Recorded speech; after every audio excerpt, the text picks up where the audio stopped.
Welcome dear rockets. आज हम देखने वाले हैं सुंदरी। इस मूवी की शुरुआत में हमें गांव का सीन दिखाते हैं जहां पर इस मूवी का मेन कास्ट प्रभु अपनी दोस्त सुषमा की शादी में अपने दोस्तों के साथ आया हुआ है। वैसे प्रभु की बात करें तो वो एक सॉफ्टवेयर इंजीनियर है और साथ में कुमारा भी। अब शादी में आने के बाद प्रभु का वहां पर मन नहीं लगता, इसलिए वो अपने दोस्त से झूठ बोलकर ऊपर सिगरेट पीने के लिए चला जाता है और वहां उसकी नजर पड़ती है सुंदरी पर, जिसकी खूबसूरती को देखकर प्रभु उससे प्यार में ही दीवाना हो जाता है और फिर अब उसको हर जगह सुंदरी ही नजर आने लग जाती है। अब उसकी प्यार की बातें वो अपने दोस्तों में जाकर भी शेयर करता है और इस तरह से मुखिया जी की हेल्प से वो सुंदरी के घर पर उसका हाथ मांगने चला जाता है, जहां मुखिया जी सुंदरी के पिता को कहते हैं कि प्रभु एक सॉफ्टवेयर इंजीनियर है और लाख रुपए महीने कमाता है। सुंदरी की शादी अगर तुम इससे कराते हो तो तुम्हारी बेटी काफी खुश रहेगी। ये सुनकर सुंदरी के घर वाले भी मान जाते हैं और फाइनली उन दोनों की शादी करा दी जाती है। शादी हो जाने के बाद प्रभु सुंदरी को अपने शहर में अपने घर लेके आता है। अब उनकी सुहागरात का दिन वो दोनों बेड पर होते हैं, लेकिन सुंदरी बड़ा अनकंफर्टेबल महसूस करती है और वो उसको टच नहीं करने देती है, जिसके बाद प्रभु भी उसकी फीलिंग्स को समझते हुए अपना रोमांस वाला प्लान कैंसिल कर देता है।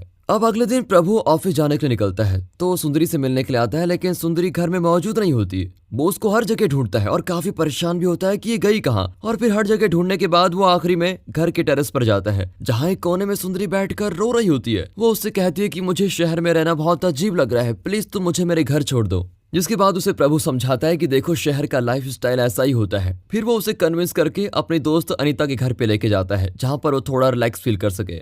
प्रभु वहाँ से अपने ऑफिस निकल जाता है और फिर अनीता सुंदरी को अपने घर में बुलाती है। तभी वहाँ पर अनीता का पति आ जाता है, जो सुंदरी को बड़ी बुरी नजर से देखता है। अनीता को लगता है कि सुंदरी बहुत घबराई हुई है। फिर वो उसको घूमने के लिए बाहर लेके जाती है और इसी बीच अनीता उससे उसकी फर्स्ट नाइट के बारे में पूछती है, तो सुंदरी उसको कुछ नहीं बताती। अब अनीता उसे कपल रिलेशनशिप के बारे में बहुत कुछ समझाती है और कहती है कि ये चीजें लाइफ में होना बहुत इंपॉर्टेंट है। और अब दिन बीत जाता है और रात होती है। फाइनली प्रभु ऑफिस से घर पहुंचता है। वो देखता है कि सुंदरी में काफी सारे चेंजेस आ चुके हैं, वो पहले से काफी बदल चुकी है और खुश भी है। ये देखकर प्रभु को भी काफी बेटर फील होता है, जिसके बाद वो सुंदरी को कॉफी बनाने के लिए कहता है। अब इससे पहले ये दोनों अपनी जर्नी शुरू करें, तभी वहाँ पर प्रभु का दोस्त रितेश आ जाता है और उससे गेमिंग की सीडीज मांगने लग जाता है, क्योंकि रितेश एक गेमर है और वो एक गेम डेवलपर का काम करता है। अब जैसे ही प्रभु गेमिंग की सीडी लेने के लिए ऊपर जाता है, तभी रितेश की नजर सुंदरी पर पड़ती है और वो भी उसे बुरी नजरों से देखने लगता है। खैर, अब रितेश के जाने के बाद वो दोनों एक दूसरे के साथ अपनी मर्जी से इंटीमेट होते हैं और अपनी लव लाइफ एंजॉय करते हैं।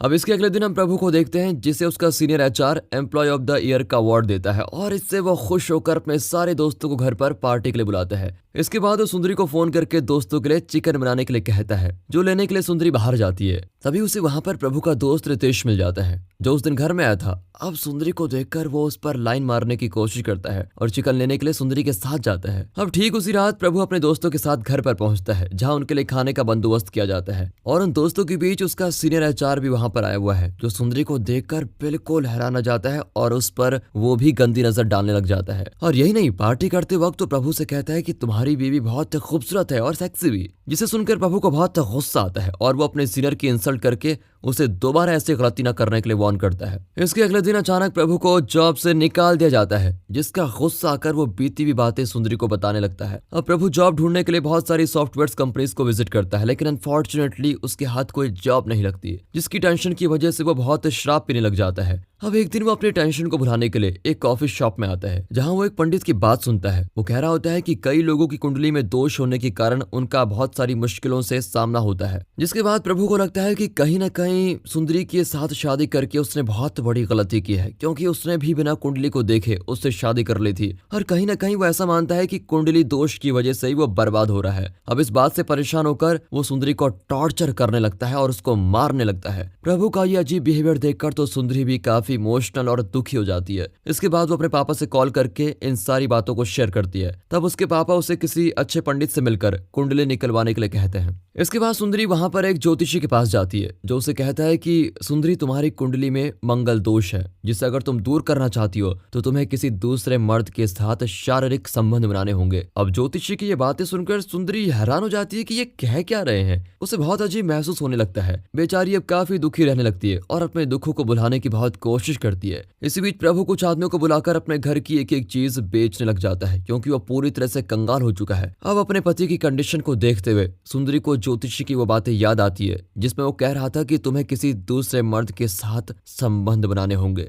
इसलिए वो थोड़ी हिम्मत करके एक कपड़े की दुकान में जाकर कपड़े ले लेती है और खुद को बदलने की कोशिश करती है, लेकिन गांव के संस्कार होने के कारण वो बिल्कुल नाकाम रहती है और घर में आकर बहुत रोती हुई है। अब रात के वक्त प्रभु अपने सीनियर को घर पर मिलने के लिए बुलाता है और उससे रिक्वेस्ट करता है कि प्लीज मुझे फिर से ज्वाइन करवा लो, और साथ में उस रात प्रभु ने जो बदतमीजी की थी उसके लिए भी वो माफी मांगता है। इसके बाद उसका सीनियर उसको जॉब दिलाने का भरोसा दिलाता है। इसी बीच सुंदरी को वहम होता है कि प्रभु का बॉस उसके पीछे से आकर जबरदस्ती करने की कोशिश कर रहा है। ये देखकर वो काफी डर जाती है और उसकी जिंदगी में बिल्कुल अकेलापन छा जाता है, क्योंकि अब ना तो उसका पति उससे ठीक से बात करता है और ना ही उसका किसी चीज में मन लग रहा होता है। अब एक दिन जब सुंदरी सामान लेने के लिए बाहर गई होती है तभी उसे प्रभु का दोस्त रितेश वहां पर मिलता है, जो उसे अपनी बाइक में बैठाकर घर छोड़ने के लिए आता है। अब सुंदरी को पता है कि अगर उसे कुंडली से दोष हटाना है तो उसे किसी के साथ संबंध बनाना होगा, इसलिए वो रितेश के साथ सेटिंग करने की कोशिश करती है। ये देखकर तो रितेश की खुशी का ठिकाना ही नहीं रहता, क्योंकि उस बेवकूफ को लग रहा होता है कि सुंदरी उससे सेट हो जाएगी, लेकिन बेचारी सुंदरी ये तो सिर्फ अपने पति की खुशी के लिए कर रही है। इसलिए वो रितेश के फोन में अपनी कुछ अश्लील तस्वीरें भेजती है जिससे रितेश उसके और करीब आ सके। अब रितेश की हवस और भी बढ़ जाती है, जिसे बुझाने के लिए वो उसे अपने किसी सुनसान रूम में लेके जाता है, जहां फीलिंग आने के लिए वो सुंदरी को एक वीडियो दिखाता है और उस वीडियो में सुंदरी को वही ज्योतिष किसी औरत के साथ रंग रंगलियां मनाते हुए दिखाई देता है जिसने उसे कुंडली में दोष के लिए कहा था। अब ये वीडियो देखने के बाद सुंदरी को सारी बातें पता चल जाती है कि उसके साथ खेल खेला गया है और बेचारे रितेश का प्लान तो फ्लॉप हो गया। खैर अब वहां से निकलने के बाद सुंदरी उसी आश्रम में आती है और उस ढोंगी ज्योतिषी की डंडे से पिटाई करने लग जाती है और उसे एहसास दिलाती है कि तुमने औरतों के साथ बहुत बड़ी गलती की है और तुमने मेरी भी इज्जत के साथ खिलवाड़ किया है। अब वहां से आने के बाद सुंदरी अपने घर पर आती है, तभी हम अगले दिन अचानक प्रभु को देखते हैं जो छत से गिरकर मर जाता है। ये देखकर बहुत लोग वहां जमा हो जाते हैं, जिसके बाद सुंदरी वहां आकर जोर जोर से रोने लगती है। तभी वहां पर पुलिस भी आती है, जिसके बाद इंस्पेक्टर अनीता से पूछता है कि ये सब कैसे हुआ। तब अनीता पुलिस को बताती है कि कुछ महीने पहले ही इन दोनों की शादी हुई थी, जिसके बाद प्रभु की जॉब भी चली गई और वो काफी शराब पीने लगा था और साथ में उसने कई बार सुसाइड करने की कोशिश भी की और इसी बीच इन दोनों के रिश्ते में भी बहुत परेशानियां खड़ी हो गई थी। लगता है प्रभु ने डिप्रेशन में आकर ही सुसाइड करके अपनी जान दे दी। अब सुंदरी की कंडीशन देखते हुए पुलिस उसे अपने गांव जाने की सलाह देता है, जिसके बाद सुंदरी अपने गांव आ जाती है। सुंदरी के पति की मौत की खबर सुनकर उसके परिवार वालों को भी बहुत दुख होता है और इसी बीच जब उसके पापा सुंदरी से पूछते हैं कि आखिर तुम्हारा पति मरा कैसे, मतलब उसने आत्महत्या क्यों की, तभी आता है इस कहानी का सबसे बड़ा ट्विस्ट, जब सुंदरी कहती है कि मेरे पति ने आत्महत्या नहीं की, मैंने ही उसे जान से मारा है। इसके बाद सीन फिर से पास्ट में जाता है और अब हम सुंदरी को देखते हैं जब वो आश्रम से लौटकर घर आई थी तो वो घर पर पहुंचते ही देखती है कि उसका पति बहुत शराब पी रहा है, जो उसे शक के मारे कहता है कि तुम आजकल बहुत ज्यादा घूमने लगी हो। और जब वो उस ज्योतिषी के बारे में बात करता है तब सुंदरी को पता चल जाता है कि आखिर प्रभु को उस ज्योतिषी के बारे में कैसे पता चला, उससे तो मैं ही मिलने गई थी। इसके बाद उसे ज्योतिषी की कही वो सारी बातें याद आती है, जिसमें ज्योतिषी ने उसको सच बता दिया था कि तुम्हारे पति ने ही जानबूझकर मुझे मंगल ग्रह का दोष बताने के लिए कहा था और मुझे ये भी कहा था कि मैं तुम्हें ये कहूं कि तुम्हें किसी आदमी के साथ संबंध बनाना होगा, जिसके बाद ही तुम्हारी कुंडली का दोष दूर होगा। अब अपने पति की पूरी घिनौनी हरकत सुंदरी की समझ में आ गई थी, जिसके बाद प्रभु अपने असली रूप में आ जाता है और सुंदरी से कहता है कि मेरा सीनियर तुम्हारी खूबसूरती का दीवाना हो गया और वो तुमसे प्यार करने लगा है। और इसी के साथ वो ये भी बताता है कि पार्टी वाले दिन मैंने और मेरे सीनियर एचआर ने मिलकर एक डील की थी, जिसके बदले में मैंने उससे कहा था कि तुम मेरी तनख्वाह 2.5 लाख कर दो और बदले में मेरी बीवी को रख लो, क्योंकि मुझे तुमसे ज्यादा पैसों से प्यार है। वो साथ में कहता है कि मेरे बॉस ने बहुत बार तुम्हारे साथ इंटीमेट होने की कोशिश की,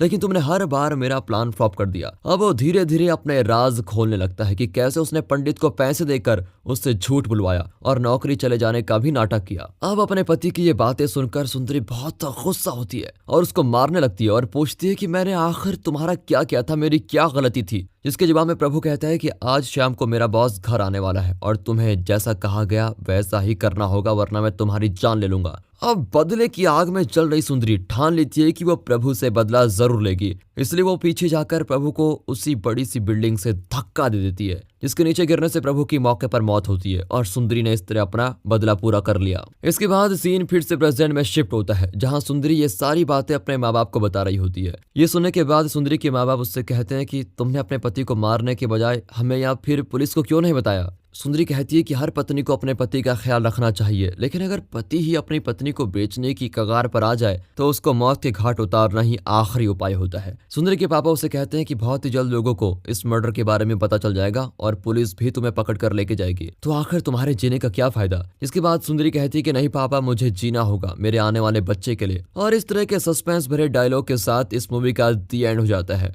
इस कहानी से एक बात तो कहनी पड़ेगी कि सुंदरी ने जो भी किया सही किया, क्योंकि सुंदरी एक गांव की भोली भाली लड़की थी जिसे अपने चंगुल में फंसाकर प्रभु ने उसका फायदा उठाया, उसकी खुशहाल जिंदगी को नर्क बनाया, जिस वजह से सुंदरी को ऐसा डिसीजन लेना पड़ा। और मेरे ख्याल में बिल्कुल सही है। तो दोस्तों, आपको क्या लगता है कमेंट करके बताइएगा। स्टोरी अच्छी लगी हो, मूवी अच्छी लगी हो, एक्सप्लेनेशन अच्छा लगा हो, वीडियो को लाइक कीजिए और चैनल को सब्सक्राइब। मिलते हैं अगली वीडियो में, तब तक के लिए गुड बाय, अपना ख्याल रखिएगा and finally thanks for watching.